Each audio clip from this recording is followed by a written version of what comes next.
kutoka ardhi ya ndoto. Mambo vipi? Hey, nephew hapa bwana. Sasa leo nimekuja tena nimewakumbuka watu wangu.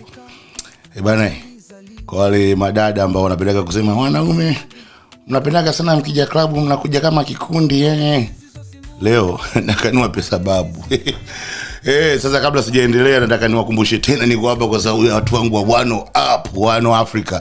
Na nyinyi watu wa Wano mnakujaga chemba huku mnanipa shout out. Much love. Sasa leo nataka niendelee na wazo la leo. Topic yenyewe. Unajua tuko tunaenda club wanaume wengi unakuta kuna 2, 3, 4, wanawake wanazania kwamba hatuwezi kuwa independent. Nao sio kweli. Sisi wanaume tumejipanga. Tunaenda same kama ni shambulio hivi. Kuna mtu mmoja pale ndio anakuwa mshambuliaji, afu mwingine anakuwa block. Sasa block huyu mimi nitakueleza. Unajua wanawake nyinyi mnakuwa kwenye vikundi, naongelea sana wanawake wawili.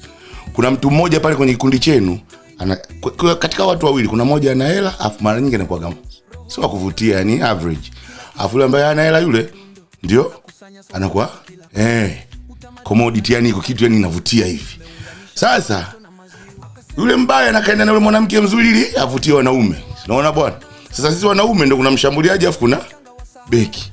Sasa pale ukitona tuko wawili, yule beki yani ndio mshikaji wa ukweli. Yani yeye anajitolea kwenda kuongea na yule mwanamke mbaya kwa sababu mshambuliaji anataka kuchukua kitu.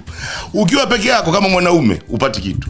Ukiingia tu back, yule mwanamke anakublock mwingine mwenye sura mbaya. Sasa sisi tunakuja gazi team ili kuna mtu anajitolea. Yule mtu anaenda na bana yule nani pale? Mwanamke mwenye sura mbaya ambaye anajua kabisa hadi usiku unaisha kwenye club, yeye unakuta hata namba haumbwi. Imeisha hiyo. Kwa hiyo jamaa anajitolea. Beki wangu anajitolea na kwenda namuongelesha yule. Wakati anamuongelesha inabidi wanamuondoa kwenye scenario, anampeleka kwenye kagiza hivi.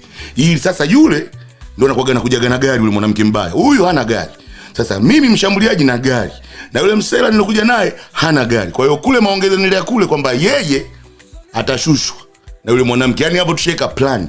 Mimi nalonga na huyu akibana bwana mimi nimekuja na mwenzangu ndo anaendesha, naambia mimi nakurudisha. Topic imeisha hapo. Hiyo imeisha. Sasa wewe ukiamka asubuhi unadhani eti sisi tumefanya kwa bahati mbaya. Ile imekuja kiplani, watu wamekiweka hapa. Sasa leo jifunze. Najua maanko zangu watani mind lakini ndo masili mengine inabidi atoke. 2026 yataotoka. Mimi nephew nawapeni. Sasa jifunze, ukiingia kiwanja wewe chungulia hivi. Wewe utakuta wananchi wametulia hivi. Kuna mtu pembeni, beki huyo. Kazi yake kupumzisha. Alafu jamaa anashambulia. Sasa hiyo ndio ilikuwa mada leo. Ila nataka nikuulize swali. Niambie Kiswahili cha neno curfew. Niambie Kiswahili cha neno curfew. Wood.